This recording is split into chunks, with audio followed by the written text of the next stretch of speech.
the best alternatives to Rolex at different price points. First up, the classic, the Submariner. You've got the Tudor Black Bay. This thing is essentially a Submariner when you think about Tudor being owned by Rolex and being Tudor's little brother, little cousin. So I think a Tudor Black Bay is a very good alternative to the Submariner. And I think to a lot of people that don't know watches may look at it and think it is, although it's more of a vintage looking Submariner and not a new one with the ceramic bezel, so please keep that in mind. Now next up, the other giant, we've got Omega, and we've got the Seamaster Diver 300 in black. This is the closest thing when you come to the mechanics and everything behind it that is a Submariner kind of competition, something that you can wear. Reason being is it is Omega's Submariner competitor, if you can kind of think about it that way. It's got everything that you would want in it, and I think you'd be hard pressed to find people that don't think the Omega is a better choice than the Submariner. It's just the fact that the Submariner's got the crown and everyone looks at Rolex with a lot of hype and rose tinted glasses for the brand. Next up, Breitling's Super Ocean 44. We're still keeping that black bezel. I think for a diver, it's a very similar thing when you're getting to what a Submariner is in terms of being a luxury Swiss watch, not at the Submariner price points and easily attainable. You can walk into an AD right now and get one. So I think that is a big selling point. Now, if you want to go something really cheap, something really easy, you've got to go for a Seiko.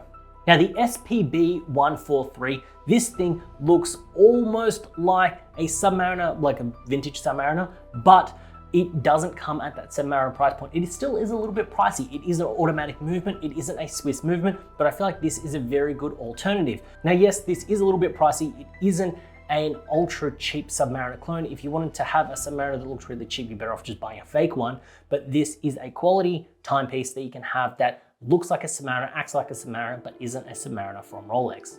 If you're enjoying this video, go down there, hit that subscribe button. I'd really appreciate it.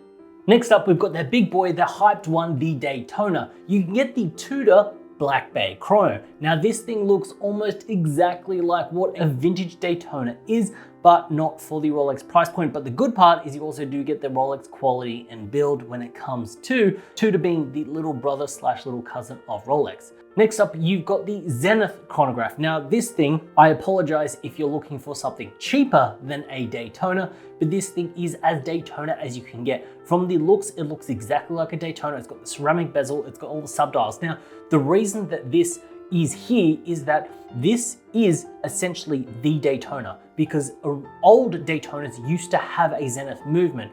This is why when you have a look on something like Chrono 24, you may see a Daytona that's older and it'll be called the Zenith Daytona. That's because Zenith supplied the movements to Rolex for the Daytona until they moved all of that in-house. So that's why Zenith is an alternative to the Daytona, because it is almost more Daytona than the Daytona itself, but it is still at a very steep price point.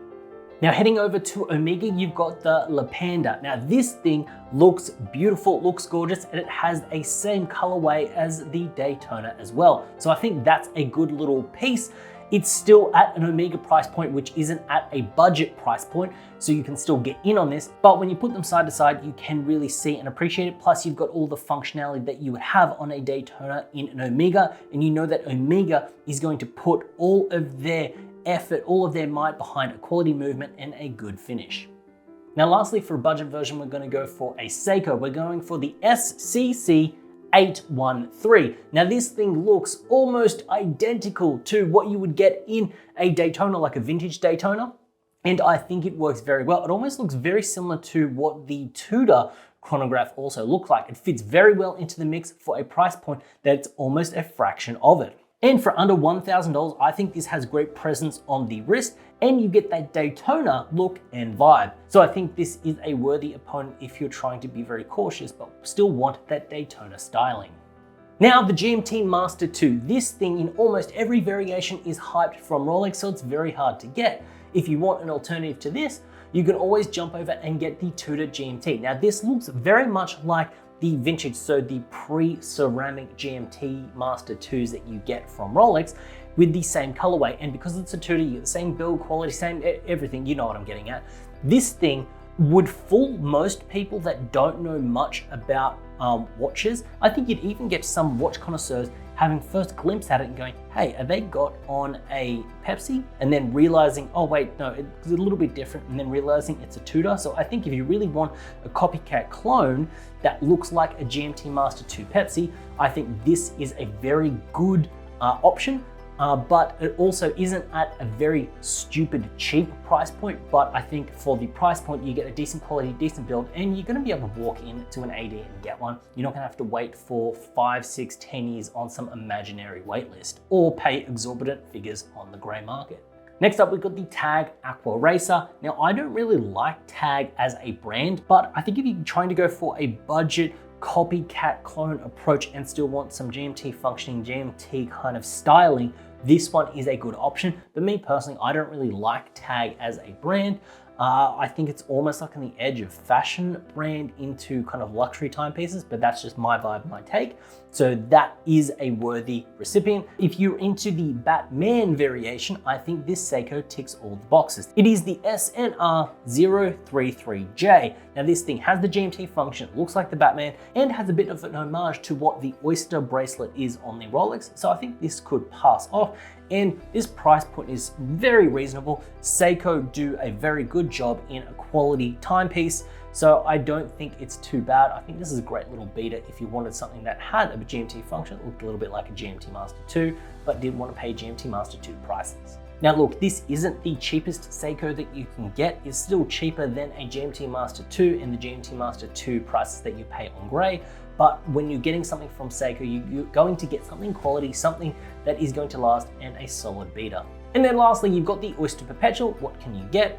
Well, from Amiga, you can get the Aquaterra, and I think this pretty much fits the bill. From very far away, has a very similar shape, very same legibility. I think the Aquaterra is good, and I think you're going to have the Omega service quality, all of that. You're also going to be able to get it from an AD itself. Not saying you can't get an OP, an Oyster Perpetual from an AD, it's just a little bit harder, but this is an option if you do want to stick clear and put up a middle finger to the crown. Now look, this next one is the Tissot Gentleman. Big shout out to Teddy Balthazar. This is how I actually came across this timepiece watching some of his videos.